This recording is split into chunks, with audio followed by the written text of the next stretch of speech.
Hey guys, I just kind of wanted to give you a sneak peek into what I've been working on.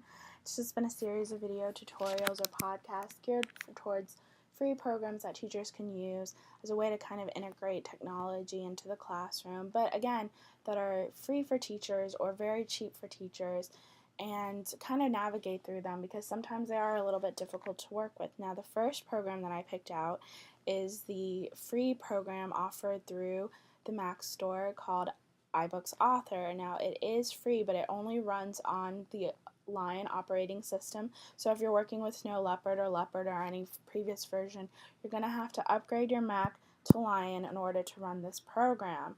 Now, once you get Lion and everything installed, I always go to my Launchpad, pull up my iBooksAuthor, and it does take a while on my Mac to kind of get it started going. But the nice thing is that they offer you different templates to start off with. Now mine, it pulled up the book that I was last working on, but the nice, you can choose a different template. So here are the 6 different templates they offer, which are very nice. So depending on what kind of book you want to create, you can look through these templates and work with them. So I've already been started working on one here that I pulled up right away. It's called Exploring Ancient Cultures. Don't know if I'm going to keep that name or not, or if I'm going to keep this, but essentially it's just me creating a book geared towards ancient culture, specifically just with the classics training that I've had in mind. It's something that I really enjoyed working on and enjoy doing. So the first chapter I created is called Ancient Rome. This is kind of what the template looks like because I haven't made any edits to it. And see, if you got these nice chapter pictures that you can just drag and drop a different picture in there and it changes it out. So look, I put this nice picture from Ben-Hur for Ancient Rome. That I can always change later. Now I have been working on this one for Ancient Egypt. So if you look, I already have some nice little text added on there.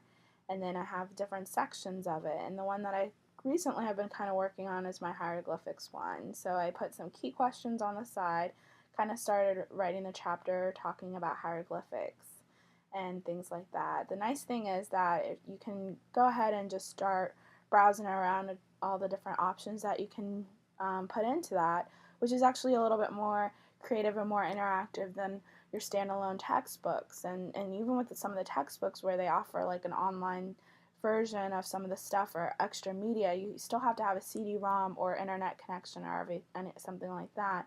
The nice thing about these iBooks is that it's all included in there. So you can insert all kinds of stuff in there. It's really kind of cool. So you can put in a widget, which kind of adds things. And the nice thing is that they have an interactive review thing. So at the end of a section, what you can do is to ensure that there has been learning occurring while your students are reading, is have a little review quiz on what they've just read so that they can really understand and get that reading comprehension out of it. And again, you can add all kinds of nice, cool things in here. So this is my hieroglyphics. Right here I have this little fancy picture gallery kind of talking about different writing systems so that they can understand. Right here, these are pictographs, these are phonograms, and then this is an ideogram. So it's just something a little extra to kind of help students in an interactive way. Now, in order to preview it, you do have to have an iPad. So I don't have my iPad out just yet. It needs a little charge, but when I actually have this video all together, I'll be able to actually show a preview of the final product before it'd be published. And the nice thing again is that it does have these different templates and things like that. So it does have like this really nice touch, looking really nice, and it's pretty. The user interface is very intuitive, and again, it's really nice that you can just kind of save things to your desktop and then just drag and drop. It really makes it so easy. You don't have to really worry too much with uploading things and kind of keeping that in track. You just kind of have to have maybe a folder of all your things. I usually just throw everything on the desktop and then just drag it over, and that really makes everything simple. And you can add these widgets either from here, up here through insert, or widgets and things like that. And you can change up the colors and really customize it to be what kind of book you want it to be.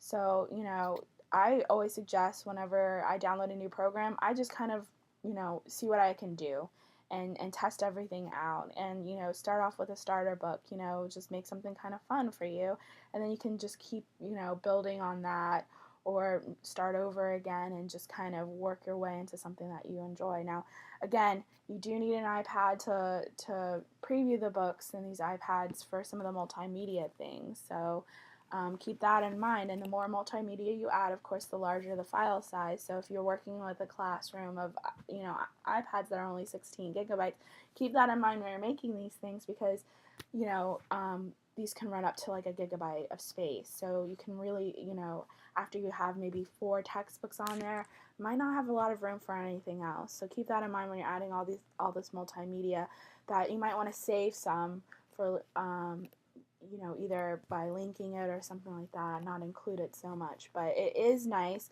when your students are actually looking at these books and the iPads. There's a lot of functionality that they can do, like they can make the text bigger for themselves, and all the interactive things works really nicely on the iPad. So that is something to keep in mind. And again, this program is free, so that's really the bigger added bonus, is that this is a free program. It's very customizable, very clean. The user interface, again, is very simple with a drag and drop, and you can move these things around.